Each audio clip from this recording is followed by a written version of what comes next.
আসসালামু আলাইকুম রহমতুল্লাহি ওয়াবারাকাতুহ। 1 মিনিট মাদ্রাসা ইউটিউব চ্যানেলে সম্মানিত দিনী ভাই বোনেরা, আমি আশা করি আল্লাহ তাআলার অশেষ রহমতে আপনারা ভালো আছেন, সুস্থ আছেন। আলহামদুলিল্লাহ। আজ হচ্ছে মুহররম মাসের প্রথম বৃহস্পতিবার। দিনী ভাই বোনেরা, অত্যন্ত ফজিলতপূর্ণ একটি দিন। আমরা সকলেই জানি এই বৃহস্পতিবারে আল্লাহ তাআলার কাছে বান্দার আমল উপস্থাপন করা হয় এবং আসরের সময় বেশি বেশি দোয়া কবুল হয়ে থাকে। তাই আমরা আসরের পর থেকে শুরু করে মাগরিব পর্যন্ত এই সময়টুকুতে মাত্র ৩টা মিনিট সময় দিয়ে ১১ বার একটি দোয়া পড়ে আল্লাহ তাআলার কাছে দুখানা হাত তুলে আমাদের মনের আশা আকাঙ্ক্ষাগুলো বলবো নিয়ম মেনে। ইনশাআল্লাহ রব্বুল আলামিন যদি আপনার মনের মধ্যে শতভাগ বিশ্বাস থাকে, নিয়ত করে আমল করতে পারেন যে আল্লাহ তাআলা আমার দোয়া শুনছেন, আমার দোয়া কবুল করবেন, তবে রব্বুল আলামিন আপনাকে নিরাশ করবেন না। এই মুহররম মাসে আল্লাহ তাআলা বান্দার মনের নেক আশাগুলো পূরণ করে থাকেন, গুনাহ মাফ করে থাকেন দিনী ভাই বোনেরা। তাই অনুরোধ করছি আপনারা মনোযোগ দিয়ে ভিডিওটি আমলের নিয়তে সম্পূর্ণ দেখুন।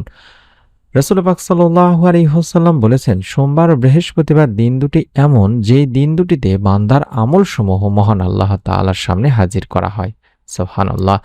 আর বিশ্বনবী সাল্লাল্লাহু আলাইহি ওয়াসাল্লাম চাইতেন যে তিনি রোজা থাকা অবস্থায় যেন তার আমলগুলো পেশ করা হয়, এটা তিনি পছন্দ করতেন। এটি সহিহ মুসলিম শরীফের সহিহ হাদিস। তিনি ভাই বোনেরা, হযরত আয়েশা রাদিয়াল্লাহু তাআলা আনহা থেকেও বর্ণিত আছে, আল্লাহর রাসূল সাল্লাল্লাহু আলাইহি ওয়াসাল্লাম সোমবার ও বৃহস্পতিবারের রোজার অপেক্ষা করতেন। ইবনে মাজাহ, তিরমিজি, নাসাই শরীফের একটি হাদিস। যদি সম্ভব হয় রোজা রেখে আমলটি করার চেষ্টা করবেন।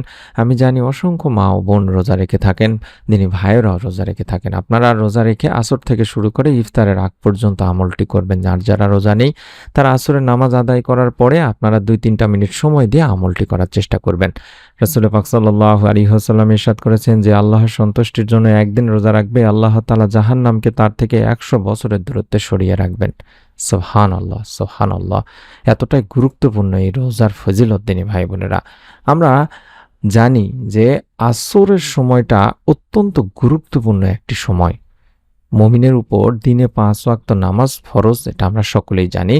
কোনো ওয়াক্তই না পড়া বা কাজা করার কোনো সুযোগ নেই। তবে আসরের নামাজের আলাদা গুরুত্বের কথা বর্ণিত হয়েছে কোরআন ও হাদিসে।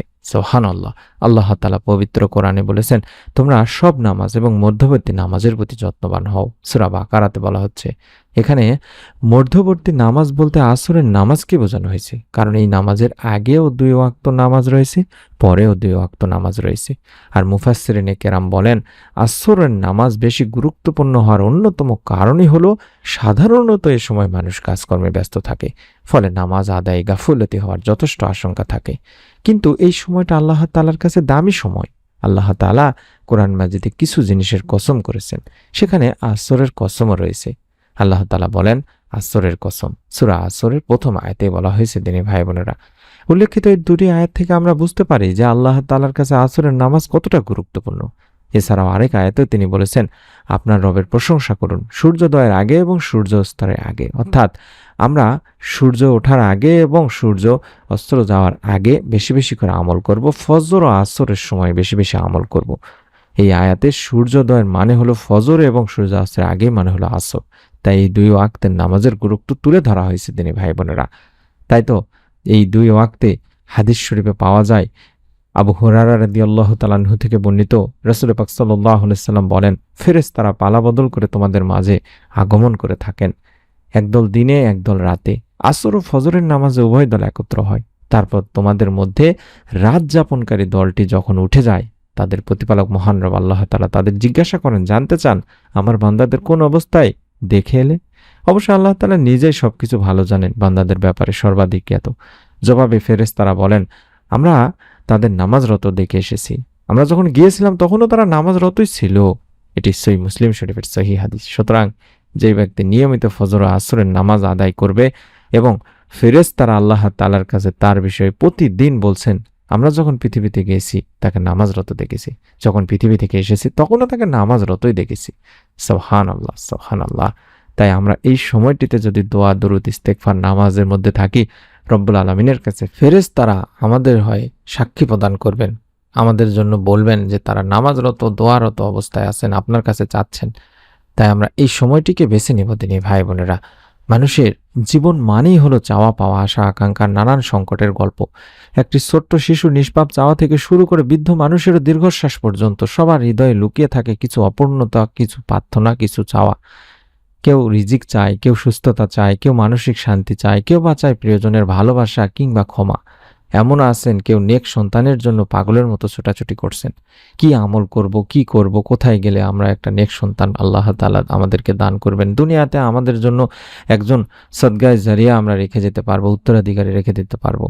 আমরা হয়তোবা নতুন প্রতিদিনের আমল চ্যানেলটিতে ভিডিওগুলো দিচ্ছি দিনী ভাই বোনেরা। হাজার হাজার মা ও বোন আল্লাহ তাআলার অশেষ মেহেরবানি এবং দয়াতে নেক সন্তান লাভের সুসংবাদ পেয়েছেন। একটু কষ্ট করে ইউটিউবে সার্চ করুন, প্রতিদিনের আমল লেখে চ্যানেলের ভিডিওগুলো দেখুন, নিয়ত করে নিয়ম মেনে যেভাবে বলেছি ইনশাআল্লাহ আপনিও নেক সন্তান লাভের সুসংবাদ পাবেন অন্যান্য মা ও বোনের মতো।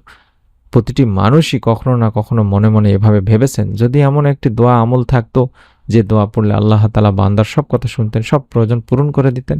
সুবহানাল্লাহ। প্রিয় নবী হযরত মুহাম্মদ সাল্লাল্লাহু আলাইহি ওয়াসাল্লাম সত্যিই উম্মতের জন্য এমন একটি দোয়া শিখিয়ে গেছেন। আর যে দোয়ার মধ্যে রয়েছে আল্লাহ তাআলার মহান নামসমূহের আহ্বান। আর যে নাম ধরে ডাকলে মহান আল্লাহ তাআলাকে ডাকা হলে আল্লাহ তাআলা সেই দোয়া কখনোই ফিরিয়ে দেন না। সুবহানাল্লাহ, সুবহানাল্লাহ। আমি সেই দোয়াটি আগে দেখাই দিচ্ছি। এই দোয়াটি আপনাকেও পড়তে হবে তিনি ভাই বোনেরা। ছোট্ট নিয়মটি মেনে নিয়মটি বলে দিব। আবারও দোয়াটি স্ক্রিনের মধ্যে দেখাবো যেভাবে দেখাচ্ছি আরবি বাংলা উচ্চারণ সহকারে। আমি একবার বলে দিচ্ছি, আপনারা চাইলে মোবাইলের ছবি উঠাই নিতে পারেন। আল্লাহুম্মা ইন্নী আসআলুকা বিআন্না লাকাল হামদু লা ইলাহা ইল্লা আনতাল মান্নান বাদিউস সামাওয়াতি ওয়াল আরদ ইয়া জাল জালালি ওয়াল ইকরাম ইয়া হাইয়্যু ইয়া কাইয়্যুম। এভাবে আপনাকে পড়তে হবে দিনী ভাই বোনেরা। কতবার পড়বেন, পড়ার আগে পড়ে নিয়ম নিয়ত দুটি বলে দিচ্ছি ইনশাআল্লাহ। তার আগে এই দোয়াটির অর্থই হচ্ছে, হে আল্লাহ, আমি তোমার কাছে প্রার্থনা করছি আর এই সাক্ষ্য দিচ্ছি যে তুমি সব প্রশংসার মালিক। আপনি ছাড়া তো কোনো সত্য উপাস্য নেই। আপনি মহাদাতা, আসমানসমূহ জমিনের স্রষ্টা। হে মহিমা ও সম্মানের অধিকারী, হে চিরঞ্জীব, হে সব কিছু ধারক ও রক্ষণাবেক্ষণকারী।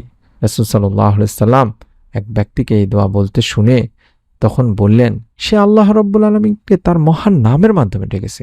আর যে নামে ডাকলে মহান আল্লাহ তাআলা সাড়া দেন এবং যে নামে চাইলে তিনি তাকে দান করেন। আবু দাউদ, তিরমিজি, নাসাই শরীফের হাদিস। তাই তো আমরা এই ছোট্ট দোয়া দেখাচ্ছি, এটি পড়ব আসর থেকে শুরু করে মাগরিবের আগ পর্যন্ত। আজ হচ্ছে মুহররম মাসের প্রথম বৃহস্পতিবার, জুমাবারের আগের দিন দিনী ভাই বোনেরা।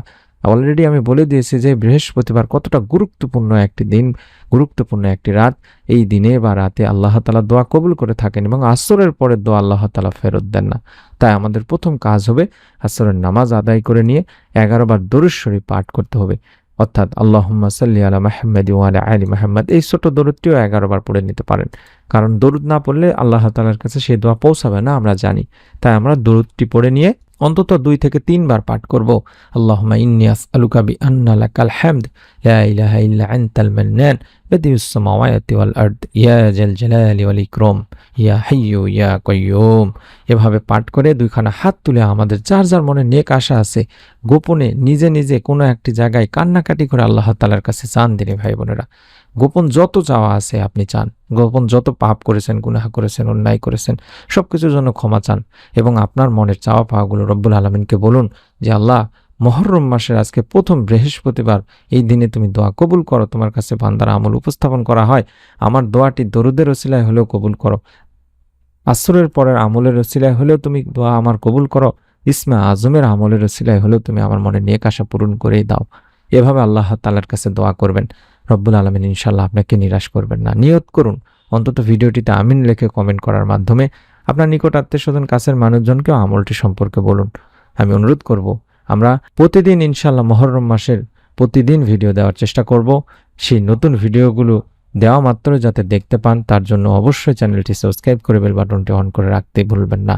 সকলে ভালো থাকুন, সুস্থ থাকুন। আমরা মন থেকে, দিল থেকে দোয়া করি সেই সমস্ত দিনী ভাই বোনদের জন্য যারা সত্যিই মন থেকে চান আল্লাহ যেন আমাদের মনে নেক আশাগুলো পূরণ করেন। রব্বুল আলামিন তাদের বিশ্বাসের ওসিলায় তাদের মনে নেক আশাগুলো তুমি পূরণ করেই দাও, আমিন। আসসালামু আলাইকুম ওয়া রাহমাতুল্লাহি ওয়া বারাকাতুহু।